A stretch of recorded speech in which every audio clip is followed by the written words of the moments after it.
Get ready. 10 seconds. 5 seconds. Start.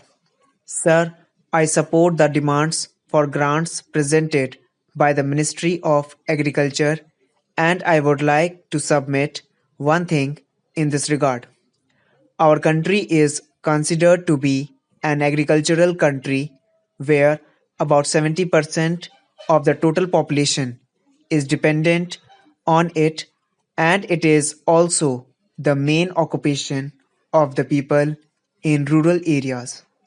It is true that the country has made considerable development in this field after independence, but still it is essential to bring about further modifications in this field because with the constant increase in the population, our dependence on agriculture is also increasing and it has become a matter of great concern.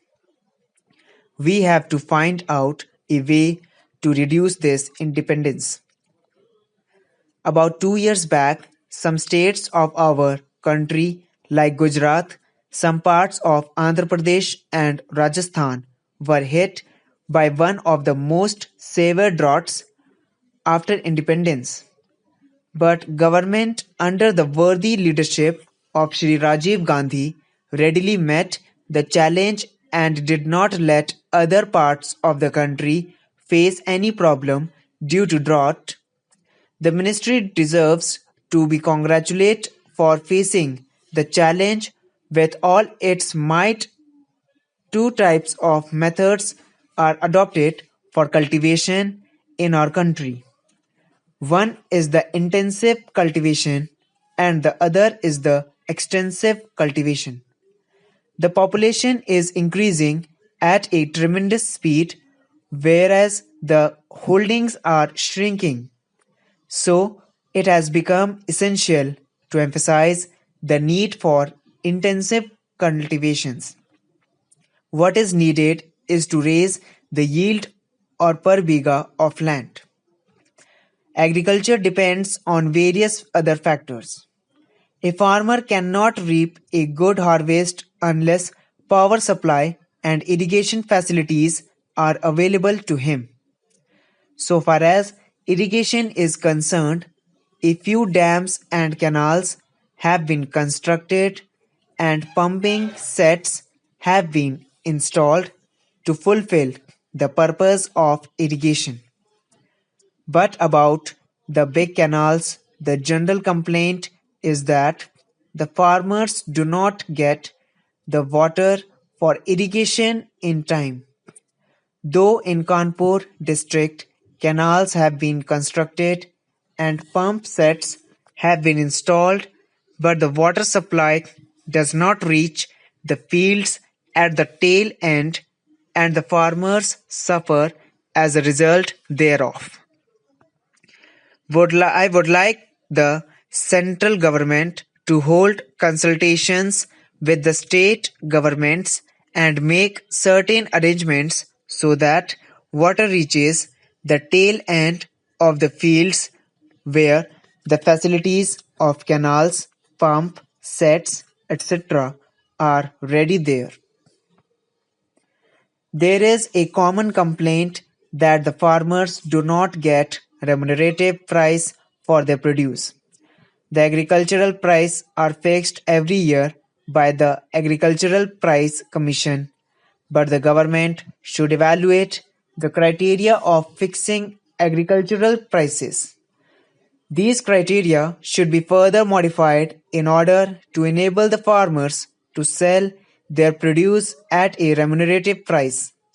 Even today, the main grievance of the farmers is that they do not get a price for their produce which is proportionate to the costs and the hard work they do.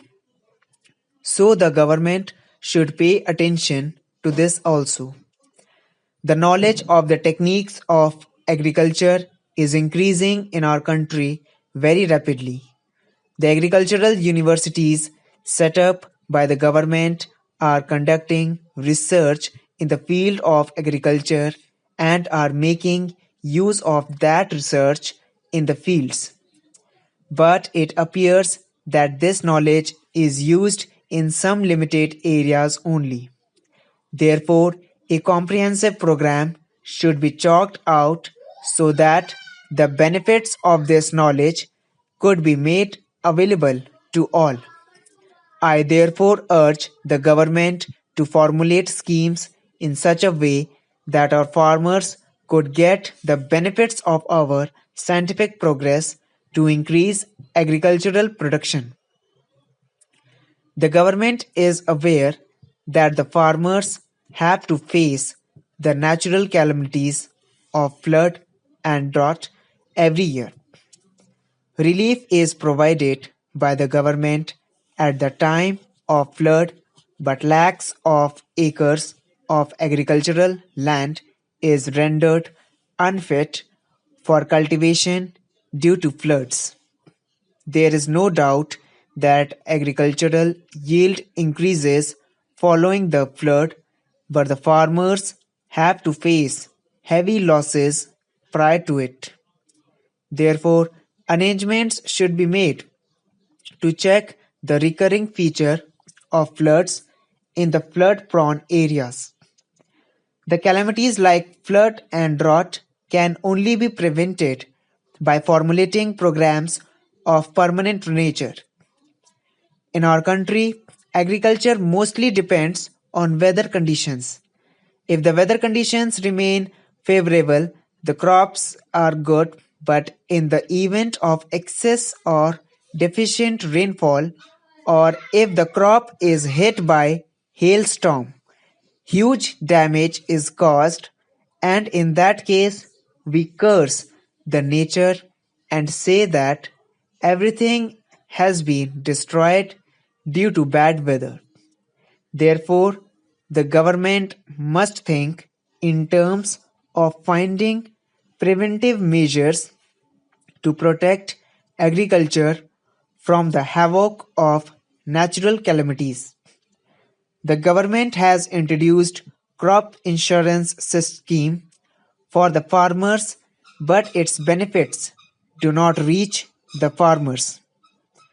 Arrangements should be made to ensure that farmers get its full benefits. The crops should be insured in every part of the country. To ensure that its benefits reach every farmer all over the country, each one should be covered under this scheme.